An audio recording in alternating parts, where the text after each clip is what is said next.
Hi all, today I will be giving my thoughts on Halloween Ends and delving into some of the spoilers about how the new trilogy wraps up.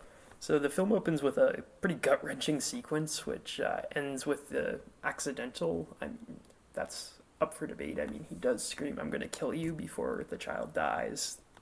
We'll see later about how this film addresses evil, but for now we'll say the accidental death of a child, which really drew me into the narrative. However, things quickly began to feel forced as Laurie happens across the now exonerated culprit, Corey, who is being attacked. She drives him to the hospital and tries to set him up with her granddaughter Allison, who just immediately begins fawning over this awkward guy she literally just met. And, like, it's clear from, like, the camera work and the expressions on her face and stuff, like she's into him before they even speak. This relationship makes about as much sense as Anakin and Padme in Attack of the Clones to me. After hounding Corey for days, Allison finally gets him to go to a costume party with her as like a date. At the party, Corey runs into the mother of the boy he accidentally killed.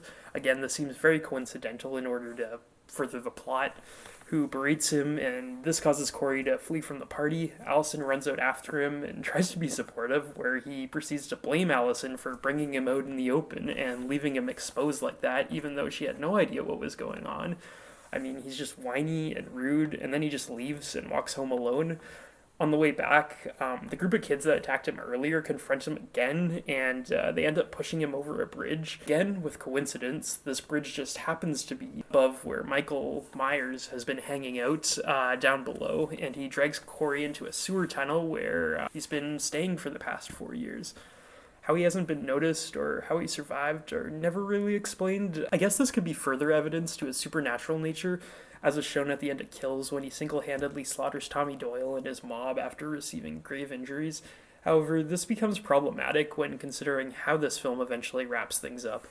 Michael hides in a corner and waits until Corey wakes up and happens to stumble across him before attacking him, where he then has visions of Corey's past that seem to indicate that, to Michael at least, that there are seeds of evil in the boy, so this causes Michael to let him live. The film is unclear if Michael possesses Corey, like Friday the 13th, Jason Goes to Hell style, or if he nourishes these seeds of evil telepathically, but either way, Corey proceeds to kill a homeless man who accosts him outside the sewer pipe. So, for whatever reason, there's a clear shift in character. So, he goes from sympathetic, or potentially sympathetic, to cruel.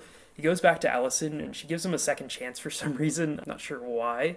But the two form this kind of Bonnie and Clyde like duo, which, I don't know, it just didn't really make sense to me, and the majority of the film follows them. I think this has been a major criticism for the film, but the big issue that I have with it is for a film that's supposedly ending this iteration of Halloween films, there's a serious lack of Michael and Laurie in it. Choosing to spend the majority of the film focusing on a new character we are only introduced to at the start of the film kind of fucks up in the vein of like Last of Us 2, where playing the Abby flashbacks for the second half of the game really causes the narrative to drag and stall out. Corey makes occasional visits to Splinter Sewer Michael, who trains him like he's a fucking Ninja Turtle. The third act kicks off with a pretty brutal slaughter carried out by Corey at the junkyard. There's credit where credit's due. There's some pretty good gore and kills here and stuff. He turns his rage towards Laurie, who he feels is trying to separate him and Allison. I mean, she is, but he confronts her at the house and is quickly killed by her. Now, Michael finally makes his return, and while the fight between Laurie and Michael, it's okay. It's pretty much just what we saw in the trailer, though, and that's it. It's kind of short, and Laurie finally subdues Michael. The film then makes a big deal out of the physical destruction of Michael, as he has his wrists and throat slashed, stabbed repeatedly, then his body is paraded through town before he's thrown in a giant trash compactor and crushed. This creates the problem I alluded to before. The filmmakers previously indicated that Michael was supernatural based on his survival at the end of Kills, his psychic powers involving Corey, as well as the fact that he survived like 4 years in a sewer.